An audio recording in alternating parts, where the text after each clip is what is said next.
All right, back at Wilson Street.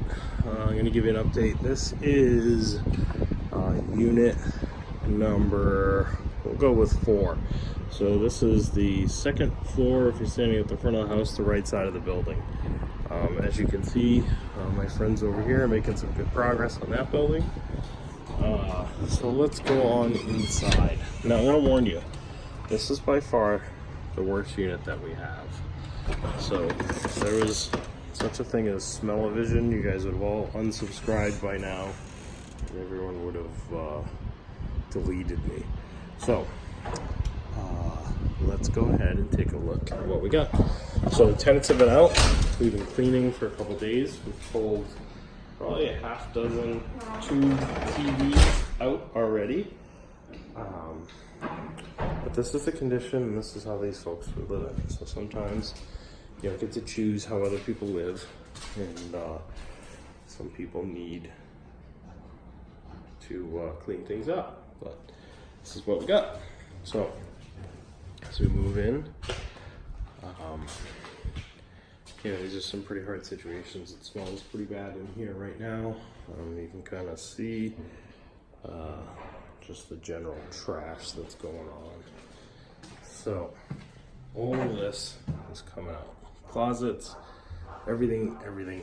This is going to be gutted back down to the studs most likely. So I've already thrown some stuff out. I just couldn't get in here and film soon enough. You can see just the filth that's in here. I mean, nobody's cleaned this tub in years, right? I mean, it's just disgusting. That's hair. There's hair everywhere. Oh, Jesus Christ. Yeah, you can see. It's pretty gross. All right. So if you watch some of the other videos, you'll remember that we talked about opening up the other kitchen. We were going to bump out some walls. This is the one last little space that we got to move. So this wall here will be coming out.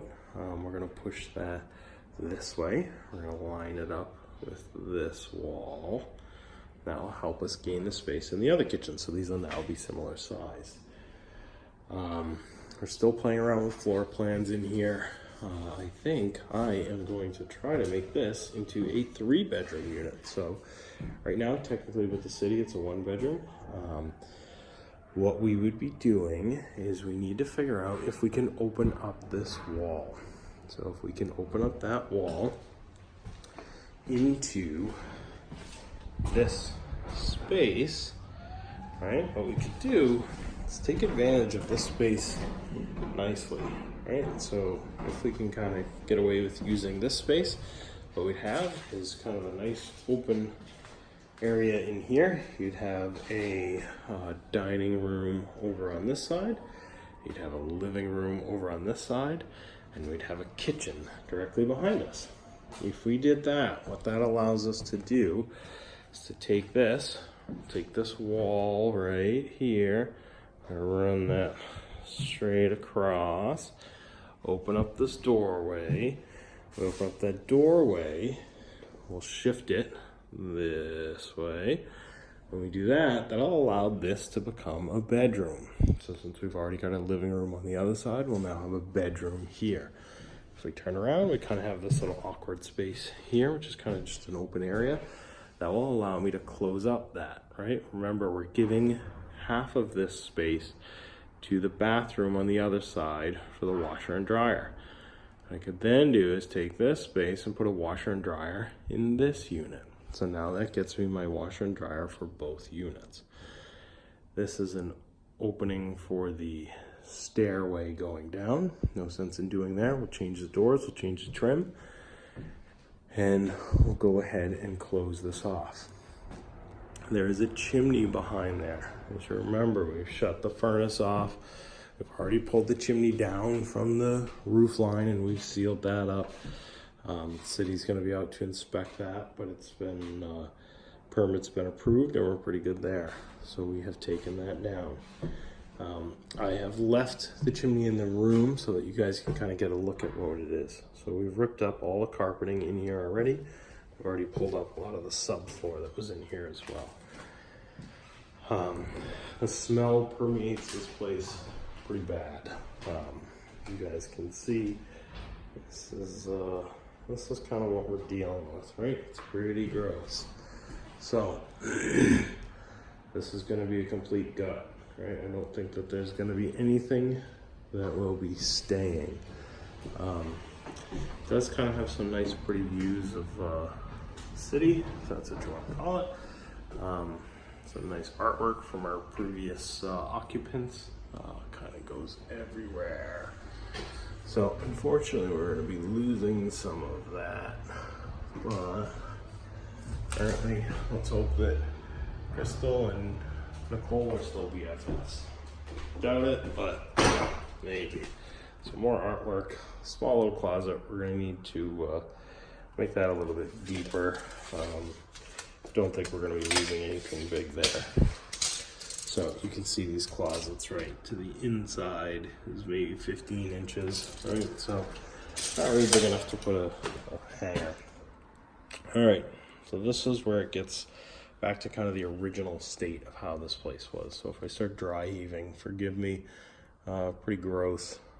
Again, the smell, right? This is just decades of grossness. These tenants were here for, I believe, 12 to 13 years before I got them out. I don't think they owned a vacuum.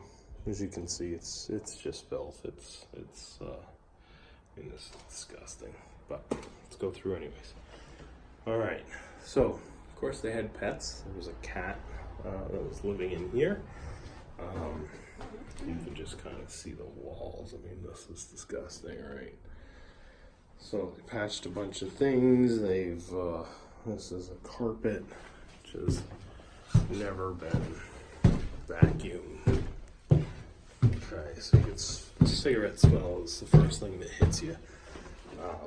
It's gross, and now it's just the stench of filth. So we've got a closet right at the top of the stairs, just like the other side.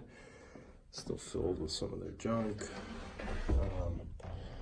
And then here is the bedroom. So this is where they were living.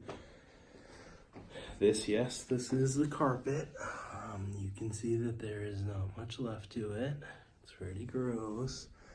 These are the chimneys that I keep talking about. So you can see it is dead smack in the middle of this room. So what we're gonna do is just like on the other side, we're gonna take this guy out, bring it down below the floor, all the way down to the basement, get rid of it. This is a drywalled ceiling. Apparently somebody really loved mud, really wanted to go at it. That obviously has no value. We'd probably put more time into sanding it and repairing it than we would if we just pulled it out and put up a new one. So that'll be coming out as well.